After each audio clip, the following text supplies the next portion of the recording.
I forgot to record. Okay. Record what? Okay. And here we go. Okay, so Carl, go with the theme song. Are you recording or am I recording? I'm recording. You're recording the Skype call. I'm recording my own audio. Wait, should I be recording my own audio? I thought that's what we decided. We're really good at this. Oh, we're so good. So Ryan's recording is going to be like 20 seconds shorter than mine. Because I've got the bigger dick. Size joke. Oh, that's hope. Okay. Recording! All right. So we might should do some sort of clap sync. I don't know how to do that. Can you think of a reason why would we clap sync? Well, I'm gonna be trying to I'm clap gonna be sync over splicing Skype. our That'll audio never together, work. right? I'm gonna be splicing the audio together. Is that how it's gonna work? Maybe. Are you? Clap- So you you're clap sync when recording you need to audio. sync Are up you video recording and your audio. audio? Are you recording your audio also, Carl? Yes. Okay. But yours is just gonna be like one solid file, I guess. Yeah. Okay. All my files are about as solid as they could be. Okay. Fine. All right. Is there any reason not to just upload the Skype audio that Carl's recording? I guess not. It just the quality is gonna suffer. That's all I would say. The only thing I see looks like my voice is quieter, but that might just be my fault for being a shit. Okay. Yeah, I mean, I Carl. could hear you fine. So. Yeah, I'm looking at my like the audio wave. I am not competing. I look Oh. kind of quiet on my own audio form, but Well, there we go. Now it's fair. okay. So this is the inaugural podcast for Misery Loves EXP. I'm Bryson. Boop-a-doop-a-doop-a-doop. That's Ryan. I'm Carl. Way to do your own intro, asshole. Make me do it. Yeah. That's fine, man. I'll talk this whole goddamn 30 minutes. You don't even know. I can talk for hours. Well, that's perfect. We are here to talk. I'm completely aware of that fact. That's Carl, by the way. So what's up, guys? How are you? I just woke up. I don't have breakfast in me. Let's do a podcast. Okay, Doing podcasting. well. Podcasting, cool. Okay. So I don't know how to start. I guess why are we doing this? Why bother? Shame. Shame. Boredom. Boredom's good. Boredom's a good reason. Posterity. I have a different Maybe. motivation, apparently.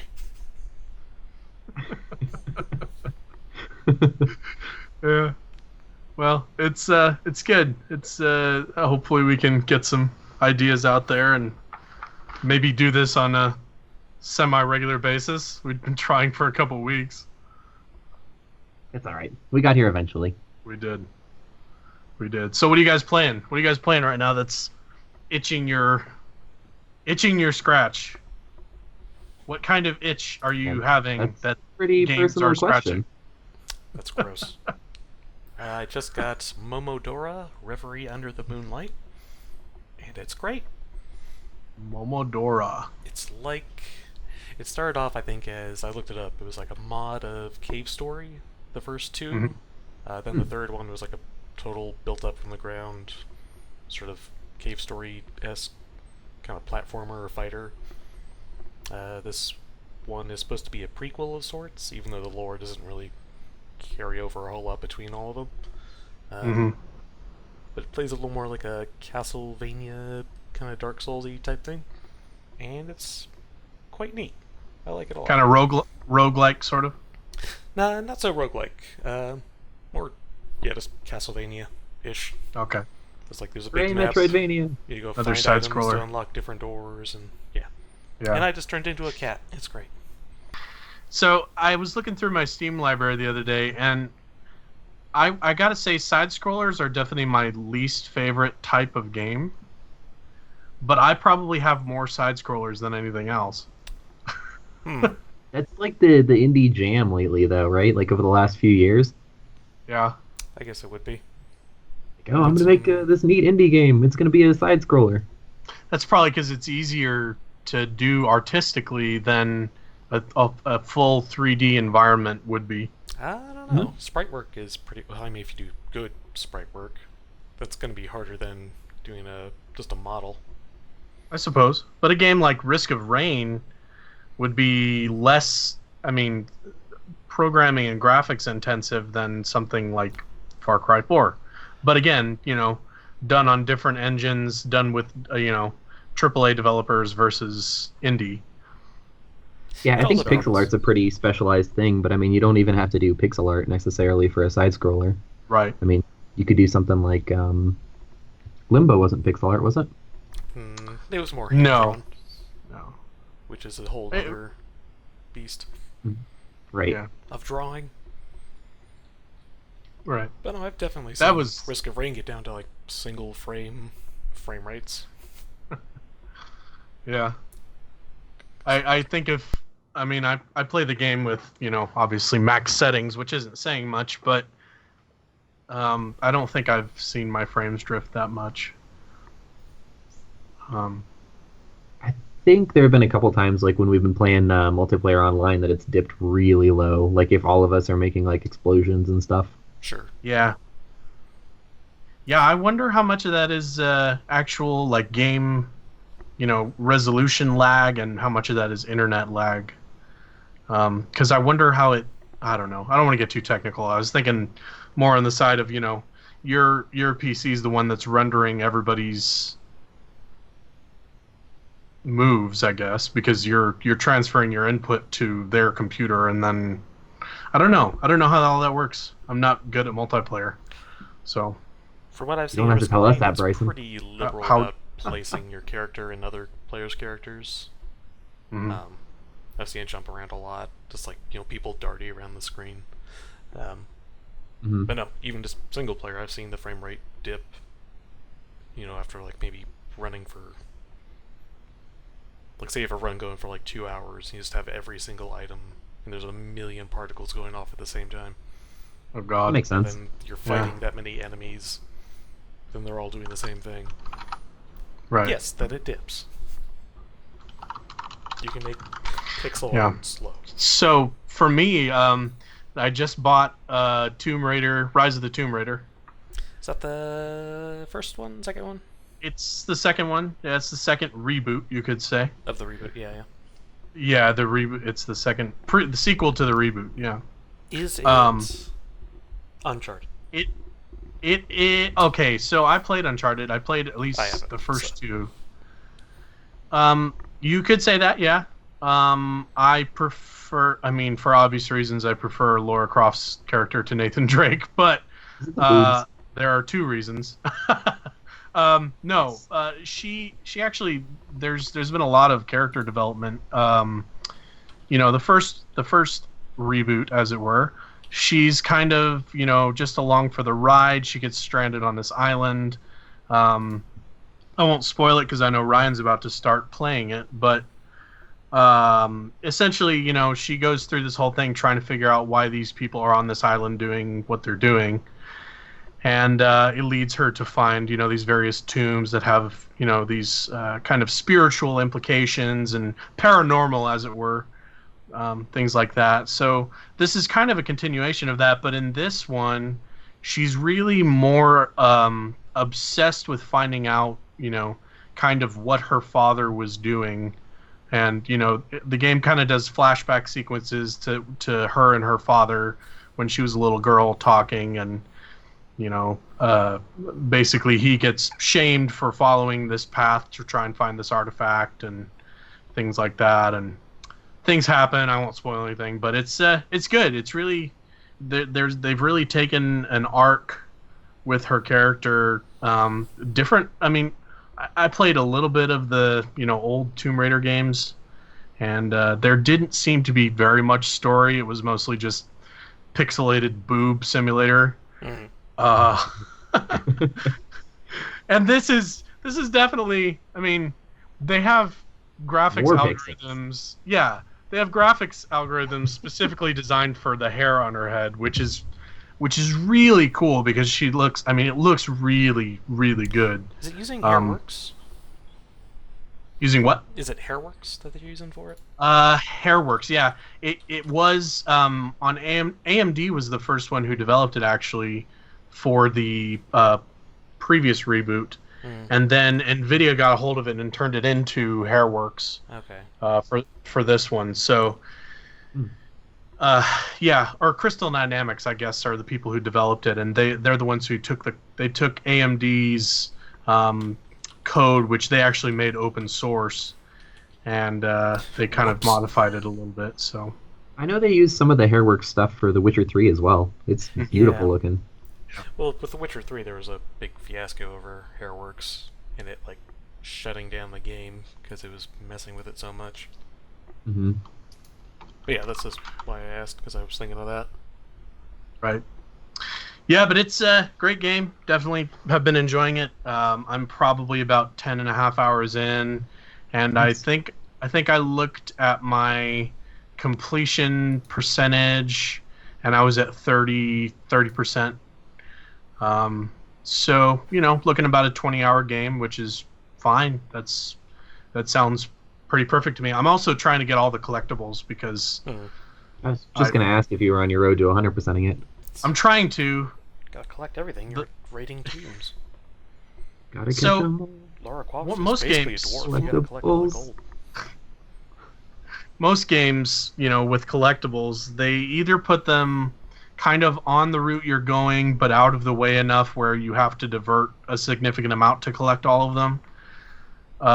With this one, if I'm let's preface this by saying I think I've gotten all the collectibles up to the point that I am in the story, because the level design is really well done, and I've only had to spend a little bit of time out of my main, my way to find the extra tombs and to find every little box that has something inside of it Mhm. in the levels. So I was talking with Ryan about this a little bit ago. I think that Crystal Dynamics, or the guys who do Tomb Raider, are some of the best level designers of any developers I've seen, because they put the flow of how you learn the different things that the game can do, or the things that you can do in the game, is so well done that it can teach you something without a tutorial per se. I mean, Hmm. every time you do something for the first time, it's kind of a tutorial, but it doesn't feel like a tutorial the way that the game does it. So Hmm. it's really nice to have that kind of different perspective on that. So Yeah, that kind of tutorialization is always really nice, where they don't like have like a text box pop up and be like, press the A button to jump. yeah, and I Carl, did you play Halo 2 Yes. I played a way back good in the while ago. day? Yeah. So there was a level there where you got to use the sword for the first time in the main story, and you're playing as the Arbiter, and it's like the game doesn't tell you how to use it. You've seen it in action, and it gives one to you, and basically just says, "Here, go."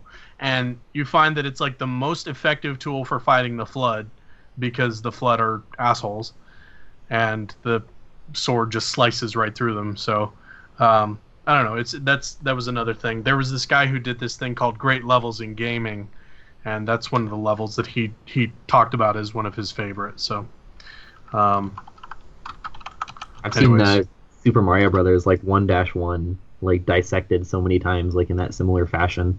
hmm It's yeah. really great the way that they can convey information like that. The user's name, by the way, is Max Barnyard, and he does some of those great levels in gaming, and talks about just good level design, and just kind of what makes a good game. So Ryan, what have you been playing? I'm kind of working. I just kind of started revisiting the Talos Principle this evening. That's one that I'm kind of looking forward to getting through. I don't know. It's very interesting, but it's not like the most engaging game. Like I tried playing it in January, so like 6 weeks ago or so, and I didn't like have that pull to get back into the universe. Like I didn't dislike anything about it. It just wasn't didn't have that That's draw. that's another game that's got that kind of bare-faced tutorial that doesn't necessarily tell you how to do something. It just sort of presents you with obstacles and says, "Here are the tools you have to do that," and go. there was a level where you have to go over to this station, you hit record on it, and then you go and you do something, and then you go back to the station and you press stop, and then when you hit play again, a duplicate of yourself is presented in the game world that goes and does what you just recorded. And that's how you can get through certain levels that have like two prisms to reflect lasers and things like that. But they only give you one prism to work with in the real world, so you can record yourself doing it, and then you can actually do it, and that counts as two. It's really very interesting. Yeah, the recording mechanic gets really complicated. At least some of the later puzzles, because you're basically like, oh, I'm gonna take this box, record myself, walk over in this corner, then walk back. Then what it ends up being is this moving platform you've used. Using your Phantom, you're just turning me into a moving platform to carry yourself around. Yeah. I remember playing a Flash game probably like 8 or 9 years ago, and that was like the central mechanic. I think it was called like... Yeah, I can't think of the name, but it's that same thing. Like Winterbottom is what's coming to mind. Sure. But no, I like that setup. I don't see how you're... I really liked Talos Principle. Like, the story, the puzzles, I was... very hungry to like do another puzzle, find another terminal to talk to, and fail the terminals. Test. Yeah, that's the whole story takes place in the terminals. If you never visit a single terminal, you won't get much from the game other than that's a puzzle game, which is fine if that's the kind of experience you're looking for. I think you can get a pretty full sense of that puzzle atmosphere, but there's so much other stuff going on that you miss out on because of, missing the terminals or whatever, what have you. Can you miss? I guess you could ignore all the terminals. I mean, yeah, they're not required to continue. They just kind of make an annoying noise for the entire time. Boop, boop. Boop, boop. Especially when you can't figure out how to get to it. It's like one right over a wall. Oh. And your robot can't jump, can't do... You're a robot, why can't you jump? You can jump a little bit, I think. Yeah, a little bit, but it's I not... should have robot jumps. Like in iRobot. I'll be Will Smith. Like Tony I Stark. mean, if it gave you too good of a jump, you could just jump over a lot of the walls in the game. They just make the puzzles that much harder then. Damn, never mind. Yeah. Yeah. But yeah, I'm looking forward to getting into it. I've heard nothing but really great things, so... Yeah. So, I know one of the things we wanted to talk about was subversion of expectations in video games, and when Ryan broached this topic, I kind of had to figure out what he was talking about, or if it was even Ryan who proposed it. I can't even remember. But I think it was I Ryan. proposed to Ryan that he play Frog Fractions and then go from there. That's exactly what happened. So, yeah, are we going to talk about Frog Fractions first? Why not? So, I'd never heard of this game. If anybody's listening, Twinbeard, just Google it. Like a 30-minute Flash game. It's great. It's going to teach you all about fractions. All the fractions. You will learn all the fractions. So, if you haven't played it, spoiler alert, the game starts out as one of those very simplistic catch the things falling before they eat your, before they destroy your base, basically, kind of things. My favorite genre. Kind of like asteroids. Or not asteroids, Missile Command. That's what I was thinking of. Sort of starts out like that. And you could stay at that point. I'm pretty sure you could stay at that first screen forever. I don't think there's anything that forces you to move on from there. I think the first time I played, I stayed there a while, just getting like the different tongue upgrades. Right. Or, not the tongue upgrades, it's the AI chip that turns like the auto-targeting on and off. Because you can do that like 40 different times, and it just like goes off the screen. And it says something different each time. It's something different each time. He wrote a lot of dialogue just for that. Good job. Fantastic. Dedication. But you get to you get to a certain point, and it's like the next upgrade costs 250,000 fruit, and you've maybe got like 40 at the time you get that. So it's like, oh god, Are you serious? I have to stay here for the next 100 years getting 250,000 fruit? Yeah, you do. And I seriously probably stayed like that for like 10 minutes, and I was about to message Ryan and say, why did you have me play this? This is so dumb. But then you And should I notice, discovered that you can actually move the character down below the bottom of the screen, and collect a bunch of coins and get the upgrades that way. And it was just so. Ride a Anyways, dragon and learn about boxing and, solve a text adventure. yeah, and it becomes it changes. The game entirely, completely changes from what it starts out as. Becomes a like Ryan said, a navigation game where you have to. It's kind of a maze, and you have to find your way, and you don't even know what you're looking for, but you'll find it eventually because all paths lead to the same place. And then there's it turns into a text-based game where you're on a spaceship and you have to figure out what's going on and how to get back to Bug Mars. this makes I mean, sense. it's ridiculous. It's great. You should definitely play it if you haven't. Yeah. I would recommend playing it just for the simple. You won't be bored, I don't think. The text adventure, I'll admit, I had to look up a guide. Yeah, I never had to I did too. play it too.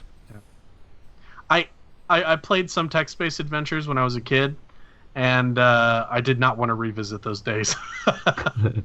Oh, that was like my maiden voyage on text adventures. I was like, I don't even know what to do. There were some really cool ones that I did back in the day. I even had a special like application that had like 40 or 50 of them built in that I could play, and that game was so weird. And then you become the president of Bug Mars, I guess, and you have to produce bug porn. To manage your Like- money. Keep printing money, yeah. Or just print Yeah, money you just for keep yourself. printing money. Yeah. But like the big thing that I wanted to talk about, like regarding subversion of expectations, is like it seems like that is I was kind of like reflecting on what it is that makes media memorable. And I think that subversion of expectations is something really big that like makes things stick out in my mind. Like when I think of favorite movies or books or anything, video games, it's like that little twist, right? That subversion of what you're expecting. What do you? Yeah, and I definitely will never forget my experience with frog fractions. I will never go back and play it again, of course, because there's no reason to. There's no core to that game. I mean, it's really just all over the place, and playing it just for the sake of playing it would not be enjoyable for me anymore. So It is sort of like once you've seen the twist or that little subversion, you're like, oh, well, that was funny. But then it'll never be funny again. It's that sort of one-time joke, like The Sixth Sense. If you know he's a ghost. Whoops, sorry. Carl, spoiler alert for 20-year-old Damn movie, it, doesn't Carl. matter. that movie's only like 15 years old. I haven't seen it yet. I don't believe you. that's But yeah, probably a once good you idea. know the twist to a 99, movie, 99 by the way. once you know the twist to a movie, it's not so much fun that second time through. Especially if it's a movie based around getting that twist. Right. Hmm. Yeah, and one of the games that I put on there, or was it you or me that put BioShock, Ryan? I actually put BioShock down there. I was Although, going to. yeah, just because of like the big plot centerpiece happens like a third of the way through, and the whole story gets like flipped on its head. BioShock is one that's like mechanically great too, though. So I think a lot of people would probably return and play that one again just because it's fun and the atmosphere is really good. But I think it's most memorable for that one section, though. I still return every now and then and play BioShock. Actually, I liked BioShock, but I really liked BioShock Infinite more. I enjoyed the story of Infinite more. I think because of my whole multiverse believing tendencies. But both of those games are very, very well done, and Infinite doesn't really subvert your expectations in the same way that BioShock does. But I actually read through the story of BioShock again last week. I went onto the wiki and I just read the whole thing from start to finish, basically how Andrew Ryan founded the place and brought all the scientists underseas and all the socio-political things that were going on at that time. And I watched all 3 alternate endings because I only ever played it all the way through once, I think. Yeah, there's like 2 endings. Yeah. Well, it's funny. There's 2 endings, but 3 different inflections on the words that are said. There's 2 endings. There's Inflection be damned. If you actually listen, though, I mean, the context of what they're saying. If you save all of the little sisters, then they grow up and they go to college and they get married and then they're there with you as you die. And the voice is very sad. The voice is very, it's what is it, Tenenbaum? Yeah, Tenenbaum. I think. Yeah. Yeah, she's there and she's narrating the whole time and it's very sad, kind of plaintive, nice ending.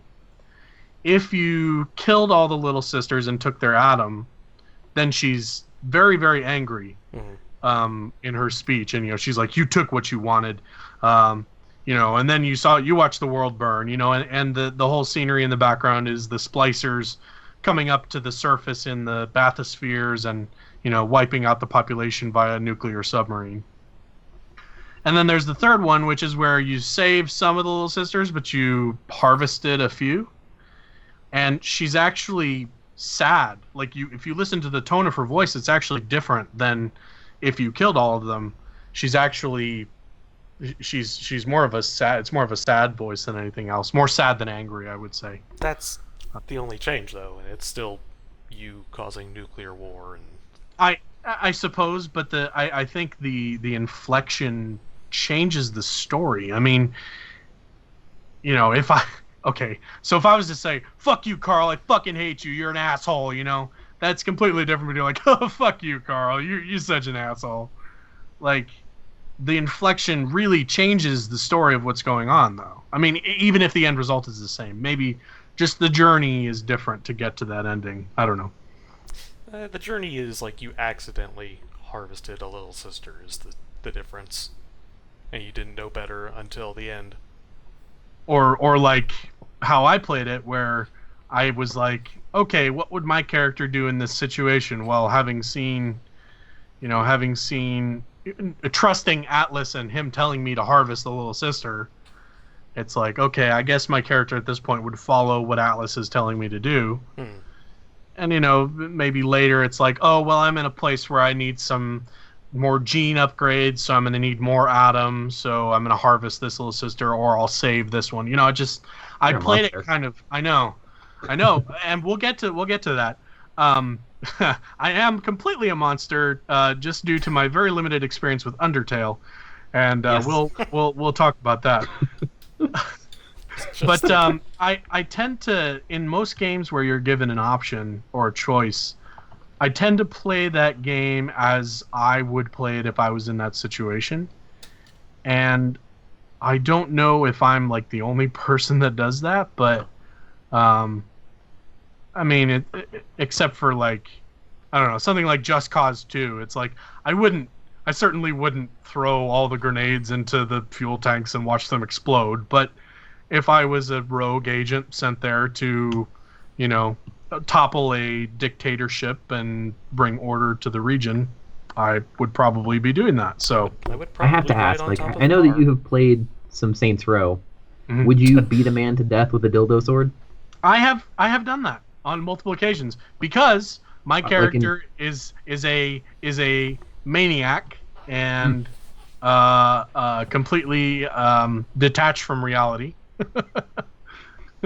through drugs and other means. Nice. Okay, so I guess saying what choices I would make in that situation is not entirely accurate. It's more like if I was that character in that situation. I don't know. I don't tend to make decisions all one way or all another, which is unfortunate because a lot of games have achievements based on doing it all one way or all the other. So, but that forces me to play the game through multiple times, I guess. Which You do, I Carl. haven't done for BioShock. I always go with what I think is going to be probably the hardest way, or the like. If we're taking Bioshock as an example, it's like, oh, you can kill the little girl or harvest her now and get some sweet points. I figure like, no, I'm the biggest dick in this ocean. I don't need to harvest little girls for points, and I was doing just fine with the guns I had before this. I don't need your upgrades. That's sort of my mentality when I go into things. It's like, I don't need all the cool gadgetry. I'm the guy that saves a million rockets up for that right moment and then never uses them, just because I think my little pistol is going to do all the heavy lifting, and then it does. That was my mantra in Fallout 4. Whenever I found a mini nuke, I just kept that sumbitch. I maybe used one or two, because I was always saving up for that big boss battle, and it never really came. Spoiler. I haven't finished Fallout 4 yet. I'm waiting for the new computer, but Fallout 4, or any of the Fallout games, I always like stick to a build. Those are different for me, at least. Yeah, I tend to do the same with sandbox games. Anything like story driven though, I usually try to play myself, which is generally like the nice path, occasionally very vindictive and murderous, Sure. Yeah. So back to me being a monster. So here's my experience with Undertale. Murderer. I know. I started the game, and was playing through and got to the point where I was about to I guess I was about to travel outside Goat Mom's house, and she stops me and says, "I don't want you to follow me anymore. You need to stay here." And you say, "No, I need to go outside." And so she says, "All right, you have to fight me for it then." And did not know that you can negotiate your way down from that. And so I killed her. How did the fight go? And it was... Like, how long did you try to negotiate? I didn't. You didn't even try to negotiate? I didn't know that was an option. Did you kill anything before that point? I think I killed everything. Okay, never mind. So you Oh, didn't even, man. like, listen to her.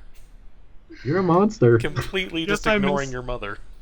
Well, I heard her, and that's what I was like, I can't believe this game makes you kill her. I feel terrible. I was like, this is the worst thing I've ever seen. And honestly, that happens pretty early in the game, right?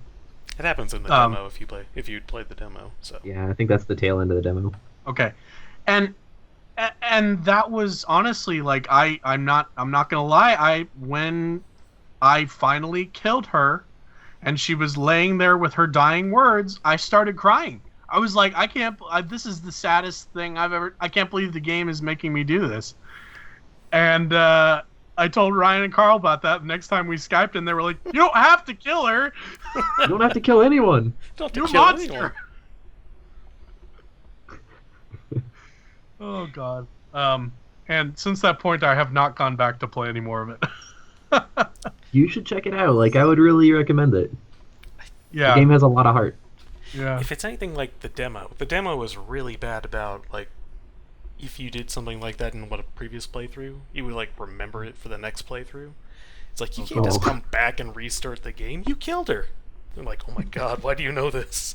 And you'd go to, like, the little, there was, like, a manual that came with the game, a little PDF file. You would change the PDF depending on what you had done in the game. Holy shit. At one point, it just said, like, it just wiped the entire thing, just the words, like, this is gonna be fun, with, like, Flowey everywhere. Like, top to bottom for, like, 12 pages. Terrifying the first time I saw that. Like, oh my god, it's watching me. So okay, that's a great segue. I was playing. I don't know if you guys have played Super Hot yet. Just demo again. Okay, that game is fantastic, and at one point during the story, the game forces you to exit. Like, it forces you to quit the game. It tells you, and actually the Stanley Parable does the same thing. But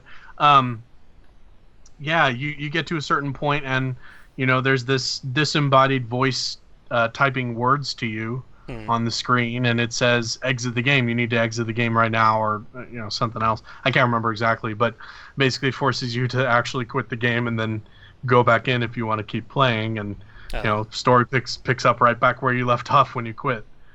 So it's kind of that's an interesting fourth wall to break. Um, there are a lot of games that are very self-referential, in that sense, where they're like, yeah, we know this is a game. Like Saints Row, I'm pretty sure the character in those games like talks to the player Hmm. like as you're playing them. So I really like that. I saw Ryan. Have you seen Deadpool yet? No. Oh. Well, this isn't a spoiler. Deadpool breaks the fourth wall so much in that movie. It's incredible, and I think that fourth wall breaking is probably one of my favorite things in any game ever. It happens. It's been happening a lot more recently, and I think it's just I don't know. There's something about it that jives with the times. Hmm. But no, I am not getting terribly sick of it. I think it's always pretty amusing Yeah. if I it's done just right. this last week I finished Metal Gear Solid 2, and there's a point in the game where like the your constant companions, the people that have been talking to you throughout the whole game, they're like, "Oh yeah, we got it from here. Just go ahead and power down your console." And you're just like, "What?" What are you talking? I'm a video that's game character. What are you talking about? that's 61 the best. scissors. Dang it, That Carl. is that is one of the best. Like in Deadpool, there was a fourth wall break inside a flashback, Oh yeah. which was completely excellent. Um, and there's something there's something to be said for that. This kind of um, I would say it almost parallels with kind of non-linear storytelling. Um, so the Stanley Parable is one of those games where you start out and you're in this office and you hear the narrator talking. Have you guys played that game, Yeah. by the way? Hmm. Okay. And you start out and the characters, the narrator's talking to you, or he's talking about you, I should say. And you kind of start to move around the room, and eventually he says, and then Stanley decided to head towards The the left. conference room to see what his coworkers were talking about. And Through the door on the you left. right, yeah, he says, and then Stanley entered the door on the left. And the first time I heard that, I was like, that's kind of weird. I've never had a narrator, kind of dictate my terms. Plus, I have two doors in front of me. So which one am I? I mean, am I really supposed to follow that one? And so, anyways, disobeying the narrator's words in that game, it's really kind of an interesting mechanic to force you to kind of experiment a little, and kind of push the boundaries. Here's the rules as the game has set up. Um, the narrator says you walk out of your room, so you walk out of your room and you walk down the corridor, and then he says, and then Stanley took a left and then two rights and blah blah blah, and he ended up at this place with two doors. And that's the point where the game draws this line and says, do not cross this line, or you shouldn't cross this line because that's what the narrator has told you to do. And I really kind of enjoy that nonlinear. It's not nonlinear storytelling. It's another kind of fourth wall break where it refers to itself as a game. But subversion of expectations. I definitely was not expecting that when I started playing that game. I was thinking like all And the other examples we had were sort of narrative, twists. Like I probably shouldn't say any of them; they're all spoilers. But at least with the Stanley Parable, that was more of a subversion of the actual gameplay, mm, even as much as it's tied to the narrative. And that it's like it's trying to lead you to play a certain way, but you're compelled to play another way, or you have instincts from other games that tell you, no, I shouldn't be doing it like this. I should mhm. be doing this. I should be totally defiant in the face of a disembodied voice. And then it rewards you or punishes you, depending on which way you decide to go. Right. I was just gonna say, like, I agree with Carl on that point, and I wonder how someone who like doesn't game would handle the Stanley Parable. Like, if you sat them down and you were like, all right, here's the controls, like, go. Do you suppose they would just follow the narrator to the end, or do you think they would have like that same kind of like defiant attitude? That'd be a quick game, I could tell you. I think that there's an achievement for finishing the game in 2 minutes and 40 seconds or something like that. Oh. So Yeah. Probably just playing through. I can't think which path is the shortest. I haven't played it in a while. you basically follow everything that the narrator says to the end. That's the shortest path. Okay. Yep. I think it depends how they feel about disembodied voices, either from movies or maybe even books or some other media. But I know video gamers certainly have, I suppose, a distaste for them, so they wouldn't. I bet most people like defy the narrator the first time through.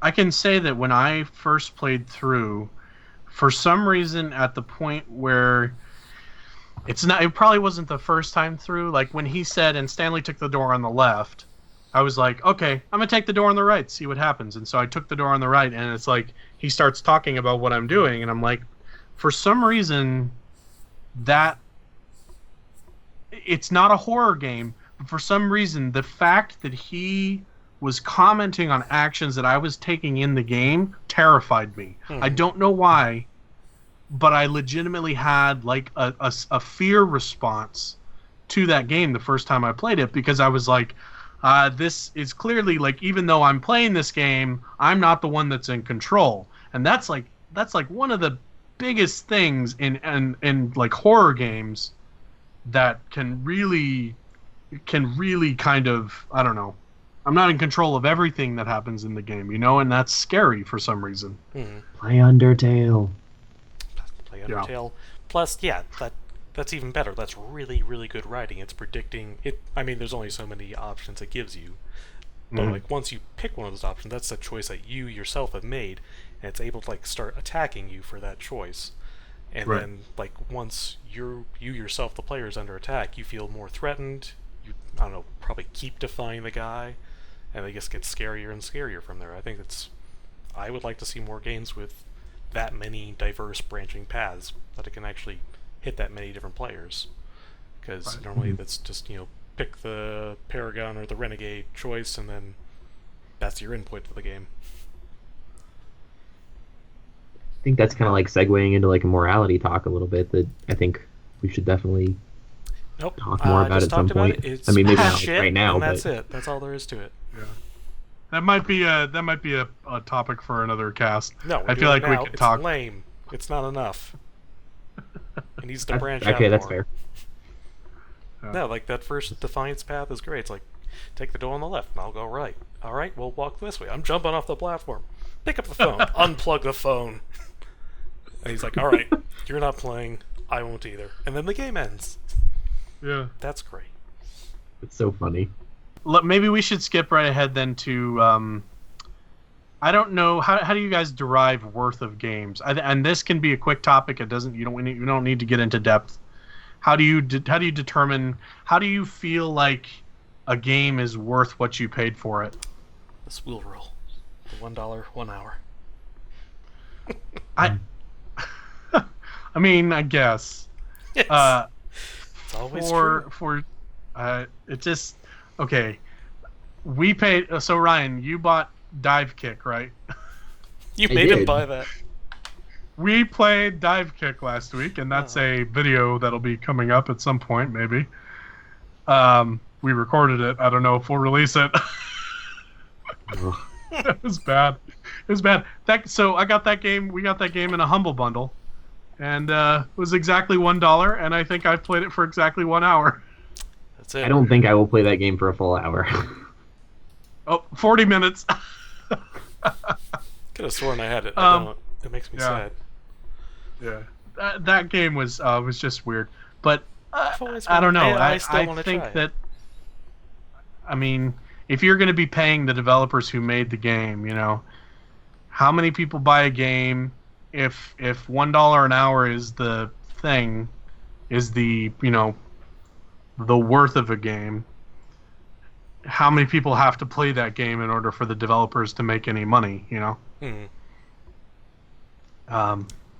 it's $1, like when I see a dollar game, I'm like, how could I not buy that? It's almost not. Right. I mean, that's Mhm. like spare change on the ground. I could. Yeah. It's so little off my back. It's a dollar game. I can get that. Right. Yeah, I definitely get that. But then here's my question to you guys. I know that I posted all of our Steam left Can I statistics. touch Oh, on that one before we move on? Okay. So I don't think that I can really give the worth of games like a concrete value like that. Like there are certainly a lot of games where I have played or paid like $5 or $10 in like a Steam sale and gotten like more than that many hours out of it, but I just didn't think it was that good. It was like something that was really grindy. Like or there are some other games that are shorter that I might have paid more for that I thought were just absolutely fantastic. So I think to some degree, at least in my mind, the worth of a game comes a lot closer to like how I would review it, like how well it follows through on the expectations that it is set forth. Or the I would. subversions therein. No, dollar an I hour guess so. is mostly, I would say, a joke, but I think maybe less than a joke, a rule of thumb. Because yeah, you can have like a really short but really good game. Um, but you could also have like a really cheap, long game. I don't know. Uh, but then you have to ask. I think the question came up. When was it? The Order 1886 was it? Yeah, that's the one. That came up. This question of like how much should you be paying for a game came up at the same time as that. That was maybe a 4-hour long game, was it? For Yeah. I sixty think I Four or heard it was fives. closer to like 6 or 8, but either way, let's call it 5. 60 Just bucks. $60. At that point, you're saying like I'm not getting my dollar an hour, and it's one short, two it's not great. Um, being generous, it's not great. But on the other end, I don't know. I could find a short game here really quickly that I know I've played that was worth. I'm trying to think if I've got like a short game that is worth $60 though. That I paid $60 and I felt was worth $60, but I only spent maybe 1 or 2 hours in.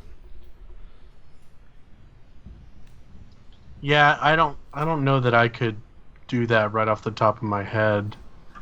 Um, my biggest thing is if you're going to be paying money for these games that take 60 hours to complete. I'm just looking at our respective Steam lefts, which is a website if anybody listening doesn't know, that will calculate how many hours it would take you to complete every game that's in your Steam library. And that's 100%ing the game, which I assume means all of the achievements. I mean, I'm sitting at 2575 hours, Ryan's at 3126, and Carl's at 2467. When Yeah, Ryan's winning. Is it worth it to add more games to that? I mean, are you ever going to finish that? You know what I mean? Are you ever going to play all the way through every game that you have installed? Because if not, then that $1 an hour rule obviously would say that those games were not worth it. I don't know. If you It didn't just even play it, yeah. Mhm. yeah. I mean, I know that there are some games in my library that I haven't even installed ever. I have 612 games, and I think that includes Ryan's games actually, because that doesn't Yeah. make sense. That's a lot. Ryan has 319. I have 293. So, Mine, I'm sitting at 447 on my end. oh really? Okay. Yeah. Maybe we own crossovers. That's what it is. Probably. I think so. Yeah, I'm So- just looking at my own list. There's a couple games on here. I'm like, I don't know what that is. I don't know when I bought that, and I don't want to play it. Yeah. Yep. I feel that Yeah. way about a lot of the things that I get in Humble Bundle. Like, I feel kind of bad saying that, but I will sometimes buy a bundle for like one game out of like the 8 that I end up getting. Yeah. Mhm. Yeah, I think that's probably where a lot of them come from. Yeah. I don't know. For me, And I know this is off topic, but for me, it's almost like a collector mentality. Like, I just want to have more games on there. Mhm. Plus, it bumps up my Steam level. I get experience, and then I can have more friends. But I don't have more friends. Why did I do this in the first place? Well, who knows? Maybe I'm level you'll get a 27. few in the tenure of us making videos and such. I am level 27, which means I am the biggest dick of all my friends. It's true. Brian is 26. I don't know why I'm looking. No. Would Go you for it. guys ever consider purchasing a game that you had no intention of playing, like on purpose, like a singular purchase? Probably find an example. I was looking through my library because I'm fairly certain that I've done that at least once, but nothing's like popping out at me. I just keep staring at my I number 9, but I'm not playing that for whole other reasons. I think that there are games. I wouldn't say that I would necessarily intentionally buy them in order to not play them, but there are definitely games that I have bought that I have not played, and I think that some of those I might have bought to support a developer. Like the only reason that I bought them was to support a developer. Yeah, I've got one right here. Harvester. It's an old point-and-click adventure, kind of horror, kind of just weird as shit. I've seen maybe 2 different Let's Plays of it, and I loved both of them. The game is hilarious and weird as shit. I'm not going to play it. I've already seen the game all the way through, but I bought it just because I liked them and I kind of wanted to have it in my list. Mm-hmm. And with Humble Bundle, there are a lot of games too that you'll just get trying to get another game. Like I bought the Tom Clancy bundle, and I don't know that I've played any of those games except for Conviction, Splinter Cell Conviction, and I got like 6 games in that bundle. But it was, it was $1. It was like $5 $1. How about this? I think I pirated Mass Effect a good while ago, but I bought it when I got the chance. Carl. Sorry. I mean, I bought it on sale, but I bought it. Still supporting Never developers, or for a game that you enjoyed. I guess I just picked my price and then paid later. Right. Mm-hmm. Yeah. Well, That's and right. then there's those games that it's like, oh man, I've seen gameplay of this and it looks awesome, and I'm gonna buy it. Like Rise of the Triad. That's a game that I bought, and I think Carl owns it too. Not on purpose, I don't think. Yeah. You sent it to me, I think. Well, I've played it for 0.2 hours, which is 20 minutes, or 15 minutes, 12 minutes, 1/5. Yeah, 12 minutes. You sent that to So, me. Why did you send me a game I- you play for 12 minutes? what? I think you gifted that to me. Did I? I have this game because of you. Why did you send me a game you only played for 12 minutes? I don't know. I think I bought it thinking it would be cool, and think then I that's what played you it were and doing. it was not. And it doesn't look like a bad game. It just doesn't interest me. It's an old FPS. It has an old shooter. style to it. Yeah. Yeah, and there's a multiplayer and all that, but I don't know that I'll ever play that game again. And it was $15, I think, at the time.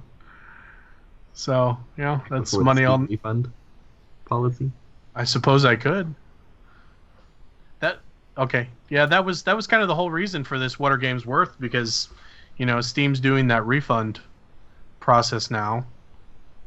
I guess we'll talk about that next time, probably, about Firewatch, because I wanted to know if Carl wanted a refund for it.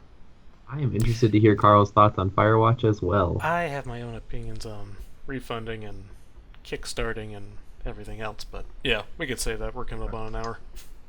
Okay. Well, I guess we can end. I think we should round it out with, are there any games coming out that you're excited for, that you feel are overhyped, or that you really just don't care about? Ryan, we'll start with you. I would like to kind of pose one answer to all three of your questions there. Mighty Number 9. I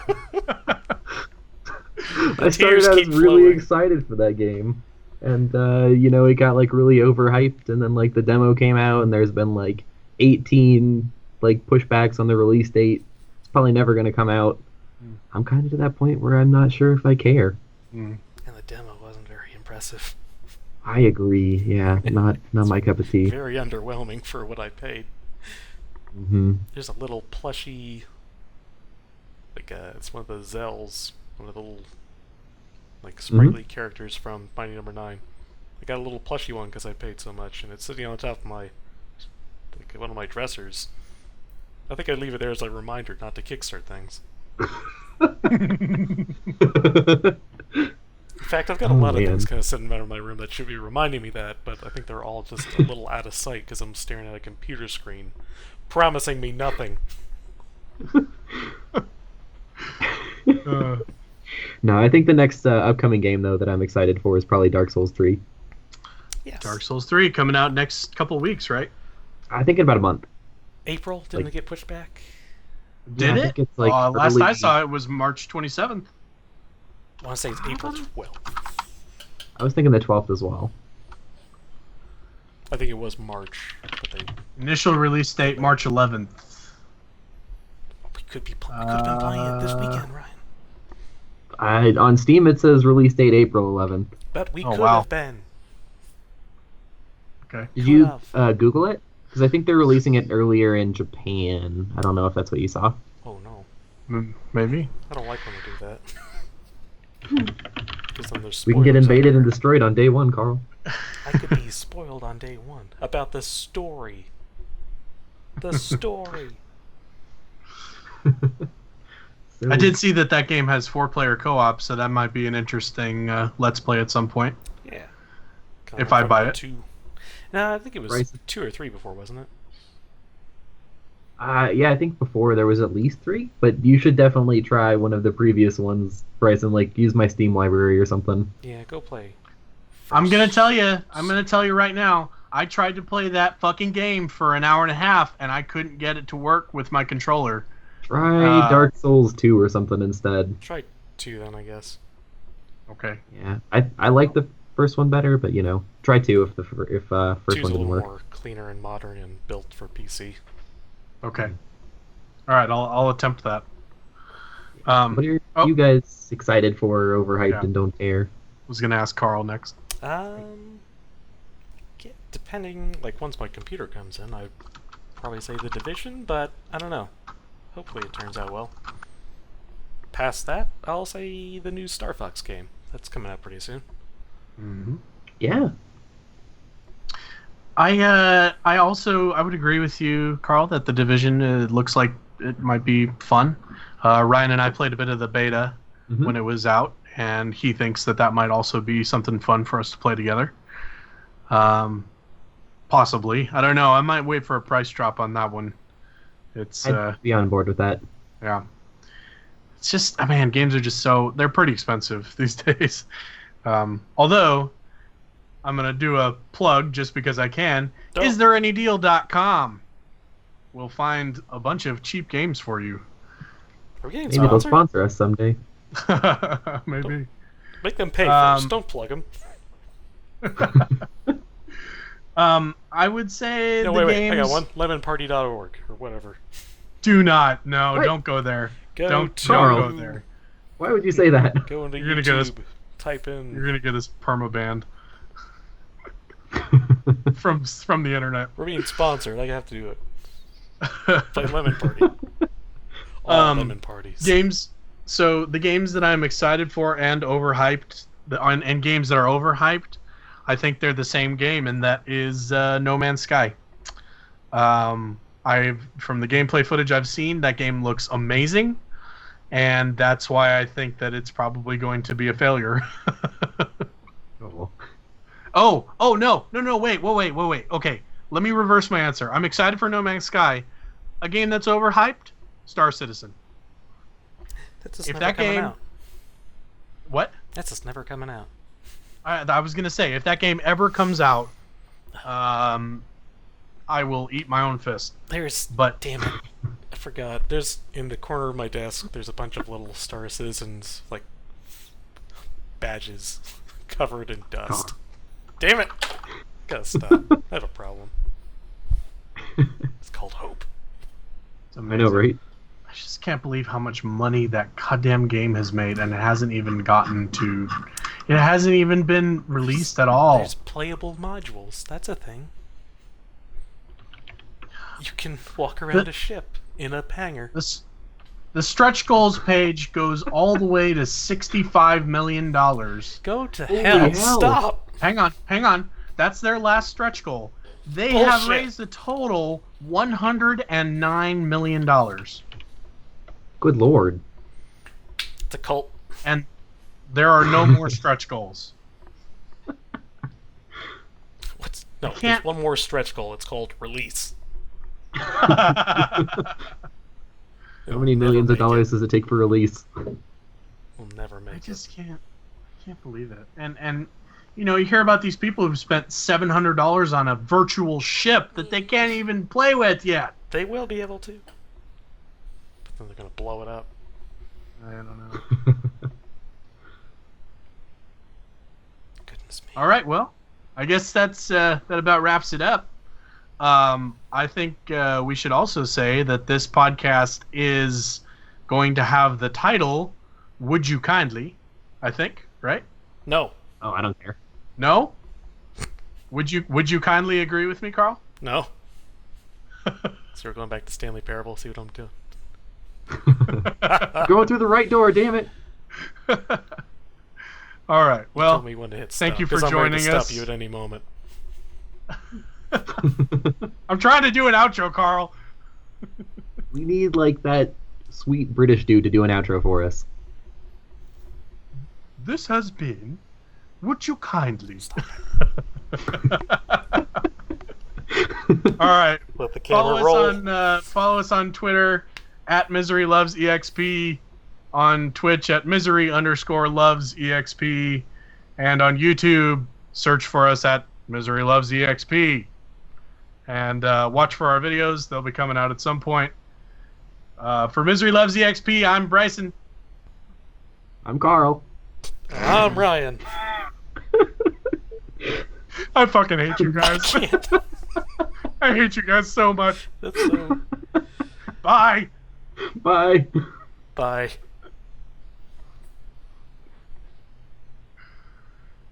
Oh my Don't talk. god.